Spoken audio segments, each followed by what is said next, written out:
So the difference of squares of two numbers is 180. The square of the smaller number is 8 times the larger number. Find the two numbers. So రెండు numbers ఉన్నాయి. ఆ రెండు numbers యొక్క squares యొక్క difference 180. అందులో smaller number యొక్క square larger number కన్నా 8 times ఉంటుందంట. అంటే స్క్వేర్ ఆఫ్ ద స్మాలర్ నెంబర్ని స్క్వేర్ చేస్తే వచ్చే నెంబరు లార్జర్ నెంబర్ కన్నా 8 టైమ్స్ ఎక్కువ ఉంటుంది. Find the two numbers. So ఈ ప్రాబ్లం చదివిన తర్వాత సో మనకి ఏ విషయం అర్థమైనా అర్థం కాకపోయినా క్లియర్గా రెండు నెంబర్లు అయితే ఉన్నాయి, లార్జర్ నెంబరు స్మాలర్ నెంబరు అని. సో మనకు తెలియదు కాబట్టి లార్జర్ నెంబర్ని ఎక్స్ అనుకుందాము, స్మాలర్ నెంబర్ వై అనుకుందాం. మొదటి హింట్ ఏంటి? Difference of the squares of two numbers, అంటే దీని స్క్వేరు వాడి డిఫరెన్స్ 180 అని ఇచ్చాడు. So difference of squares of two numbers is 180. ఆ హింట్ వాడదాం. దీన్ని స్క్వేర్ చేస్తే ఎక్స్ స్క్వేరు, దీన్ని స్క్వేర్ చేస్తే వై స్క్వేరు, వాటి మధ్య డిఫరెన్స్ ఇచ్చాడు minus is equal to 180. So difference of squares of two numbers is equal to 180. First equation. రెండవ హింట్ ఏంటి? the square of the smaller number is 8 times the larger number. ఇలా ఉంటుంది మనకి text బుక్లో. So square of the smaller number is 8 times the larger number. Square of the smaller number అంటే smaller number యొక్క square అంటే why square. Is అంటే is equal to 8 times the larger number. 8 times కాబట్టి 8 into larger number X. ఇక్కడ 8 times the larger number అన్నాడు అంతే తప్ప 8 times the square of the smaller number larger number అన్నాడు. Only larger number అన్నాడు కాబట్టి x. కానీ ఇక్కడ ఏమన్నాడు? Square of the smaller number is అన్నాడు కాబట్టి స్మాలర్ నెంబర్ యొక్క square y square is equal to 8 times అన్నాడు కాబట్టి 8 ఇంటూ టైమ్స్ అంటే ఇంటూ లార్జర్ నెంబర్ అన్నాడు కాబట్టి x. So y square is equal to 8x. ఈ రెండు ఈక్వేషన్స్ మనం ఎలిమినేషన్ మెథడ్లో సాల్వ్ చేయలేం, ఎందుకంటే linear equation in two variable స్ట్రక్చర్లో లేవు, ఇవి స్క్వేర్లు వచ్చినాయి కాబట్టి దీన్ని సబ్స్టిట్యూషన్ మెథడ్లో చేస్తాను. చూడండి, ఇక్కడ y square is equal to 8x వచ్చింది. ఈ ఫస్ట్ ఈక్వేషన్లో కూడా మనం వై స్క్వేర్ బదులు 8x పెడితే ప్రాబ్లం అంతా ఎక్స్లోకి వచ్చేస్తుంది, ఎక్స్ని సాల్వ్ చేసుకోవచ్చు. కాబట్టి సబ్స్టిట్యూట్ ఇన్ ద ఈక్వేషన్ 1. ఏంటా equation 1? X square minus y square is equal to 180. ఈ వై స్క్వేర్ బదులు సెకండ్ ఈక్వేషన్లో వై స్క్వేర్ అంటే ఏంది? 8x. సో ఈ వై స్క్వేర్ బదులు 8x రాసేస్తున్నా. X square minus 8x is equal to 180. X square minus 8x ఈ ప్లస్ 180 అవతలకు వస్తే minus 180 is equal to 0. So quadratic equation వచ్చింది. దీనికి ఫ్యాక్టరైజేషన్ మెథడ్ కానీ ఫార్ములా ద్వారా కానీ ఇస్తే సాల్వ్ చేసుకోవచ్చు. నేను ఇక్కడ ఫ్యాక్టరైజేషన్ మెథడ్ చేస్తాను. చూడండి, ఫ్యాక్టరైజేషన్ మెథడ్ అంటే ఎలా చేయాలి? ముందు ఫస్ట్ టర్మ్ యొక్క కోఎఫిషియంట్ని చివర ఉన్న కాన్స్టెంట్తో మల్టిప్లై చేసి రాయండి. 1 ఇంటూ 180 అంటే మైనస్ 180 అని పెట్టుకోవచ్చు, అని మీ ఇష్టం. 1 into minus 180 so equal to minus 180. So దీనిపైన ఎప్పుడు MUL అని పెట్టుకోండి. So bracket.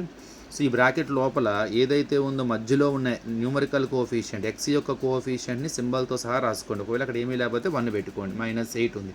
దానిపైన యాడ్ అని కానీ సబ్ట్రాక్షన్ కానీ రాయాలి. ఎలా రాయాలి? మీకు వచ్చిన 180 కనుక మైనస్ అయితేనేమో సబ్ట్రాక్షన్ అని రాయండి, మీకు వచ్చిన 180 ప్లస్ కనుక అయితేనేమో యాడ్ అని రాయండి. ఇంకో విధంగా కూడా చెప్పొచ్చు. క్వాడ్రాటిక్ ఈక్వేషన్లో చివరి సింబల్ చూసి చెప్పొచ్చు. చివరి కనుక ప్లస్ ఉంటేనేమో యాడ్ అని పెట్టండి, సో చివరిలో మైనస్ కనుక ఉంటే సబ్ట్రాక్షన్ అని పెట్టండి. సో ప్రాబ్లమ్ని ఒక పజిల్లా మార్చండి. ఏవో 2 నెంబర్స్ ఉన్నాయి, ఆ 2 నెంబర్ని మీరు మల్టిప్లై చేస్తేనేమో 180 రావాలి, ఆ 2 నెంబర్ని మీరు సబ్ట్రాక్షన్ చేస్తే 8 రావాలి. ఏంటా 2 నెంబర్స్. ఈ 180 ఎలా వచ్చింది? 1 ఇంటూ 180 చేస్తే వచ్చింది. ఈ మైనస్ ఎక్కడి నుంచి వచ్చింది? ఈ మధ్యలో ఉన్న కోఎఫిషియంట్ వచ్చింది. దీనిపైన ఎప్పుడు MUL. దీనిపైన ఎడిషన్ సబ్ట్రాక్షన్ అని డిసైడ్ చేసేది క్వాడ్రాటిక్ ఈక్వేషన్లో లాస్ట్ సింబల్. అక్కడ మైనస్ ఉంటే సబ్ అని పెట్టండి, ప్లస్ ఉంటే యాడ్ అని పెట్టండి. లేదు 180కి ఉన్న సింబల్ మల్టిప్లై చేసిన తర్వాత 180కి ఉన్న సింబల్ చూసి కూడా పెట్టుకోవచ్చు. ఇప్పుడు ఇంతకీ మల్టిప్లై చేస్తే 180, సబ్ట్రాక్షన్ చేస్తేనేమో -8 ఎలా వస్తాయి? ఇంతకీ 180 వచ్చేమని ట్రై చేద్దాం. నేను ఇక్కడ ట్రై చేశాను. 9 20s 180 వస్తుంది, కానీ 9లో 9 సబ్ట్రాక్షన్ చేస్తే 11 వస్తుంది, 8 రాదుగా, కాబట్టి అది వేస్ట్. ఇంకోటి చూడండి, 18 10s 180.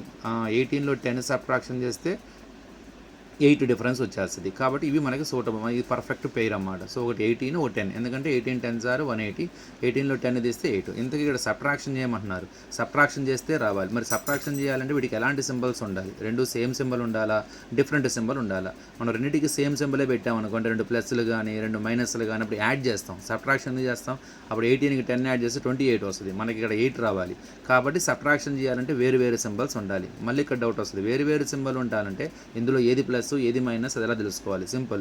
నీకే సింబల్ కావాలి సబ్ట్రాక్ట్ చేస్తే, నాకు -8 రావాలి. సో నీకు ఏ సింబల్ కావాలో అది ముందు పెద్దానికి ఇచ్చేసి బిగ్గర్ నెంబర్కి ఇచ్చే. నీకు ప్లస్ కావాలంటే ప్లస్ బిగ్గర్ నెంబర్కి ఇచ్చేసి, నీకు మైనస్ కావాలంటే బిగ్గర్ నెంబర్కి మైనస్ ఇచ్చే. ఆటోమేటిక్ ఇంకోటి దాని ఆపోజిట్ సింబల్ అవుతుంది. వేరు సింబల్స్ ఉండాలిగా, ఇది మైనస్ అయితే ఇది ప్లస్ అవుతుంది. ప్రాబ్లం మొత్తం ఎక్స్లో ఉంది కాబట్టి ఎక్స్. సో ఆ ఫ్యాక్టర్స్ ఏంటి? -18x + 10x.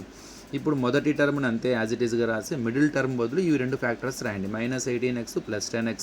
ఆఖరిది మళ్ళీ అంతే కాన్స్టెంట్ యాజ్ ఇట్ ఈజ్ రాయండి. సో క్వాడ్రాటిక్ ఈక్వేషన్లో ఫస్ట్ది కాన్స్టెంట్ది యాజ్ ఇట్ ఈస్గా రాసి ఈ మధ్యలో ఉన్న మిడిల్ టర్మ్ బదులు ఇవి రెండు రాయండి. ఎందుకని -18x + 10x gives again -8x. Splitting the middle term method అంటాం దీన్ని. ఇప్పుడు 4 టర్మ్స్ వచ్చినాయి. ఇప్పుడు రెండు టర్మ్స్ పేర్ చేసుకోవచ్చు మనం. మొదటి రెండు పేర్ చేసి ఏదైనా కామన్ ఉందో చూడండి. మొదటి 2 టర్మ్స్లో x² x, రెండిట్లో x ఉంది, చిన్నది ఏది x, అది కామన్ దేండి. x² అంటే x × x, అందులో x బయటకు వచ్చేసి ఇంకో x ఇక్కడ ఉంటుంది. ఉన్న x కాస్త బయటకు వెళ్ళిపోయింది. ఇక్కడ 18 ఉంటుంది. ఇక్కడ x ఉంది, x లేదు. ఈ రెండు టర్మ్స్లో x కామన్ లేదు. మరి 10, 180 ఈ రెండు ఏ టేబుల్లో పోతాయి? 10th టేబుల్లో పోతాయి. హైయెస్ట్ కామన్ ఫ్యాక్టర్ అన్నమాట. సో 10 కామన్ తీసేయండి. x 10th టేబుల్లో 180 ఎన్నిసార్లు పోతుంది? 18 టైమ్స్. ఎందుకని 10 × 18 180 మళ్ళీ = 0. ఈ బ్రాకెట్లో ఏదైతే వస్తుందో అదే ఇది యాజ్ ఇట్ ఈస్గా రావాలి. ఇప్పుడు 2 సార్లు వచ్చిన x - 8ని దాన్ని కామన్ లాగండి, దాన్ని బయటికి లాగేసేయండి. అంటే x - 8ని ఒకసారి రాసి ఈ మిగిలిన రెండు కూడా వేరే బ్రాకెట్లో రాయండి. x + 10 = 0. ఫస్ట్ x - 18 = 0 ఫస్ట్ ఇది =0 చేసుకున్నాను. -18 అవుతుంది +18.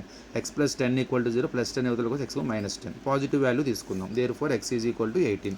మనం దేన్ని x అనుకున్నాం అసలు? Larger number. So larger number = 18. మరి స్మాలర్ నెంబర్ అంటే y. సో ఇక్కడ y దేనిలో సబ్స్టిట్యూట్ చేద్దాం? రెండో ఈక్వేషన్లో సబ్స్టిట్యూట్ చేద్దాం. y² = 8x. అందులో సబ్స్టిట్యూట్ చేస్తాం smaller number. y² = 8x. 8x అంటే 8 × x వాల్యూ ఎంత వచ్చింది? 18. 8 18s are 144. మనకి y కావాలి, y² వద్దు. ఇక్కడ స్క్వేర్ చేస్తే రూట్ కట్టాలి. √144. ఏ నెంబర్ని స్క్వేర్ చేస్తే 144 వస్తుంది? 12 12s are 144 12. ఒకవేళ తెలియకపోతే 144 ప్రైమ్ ఫ్యాక్టర్స్ కట్టండి. 2 7s are 2 2s are 2 3s are 12, 2 6s are 2 1s are 2 8s are 2 9s are తర్వాత 3 3s are 3 1s are.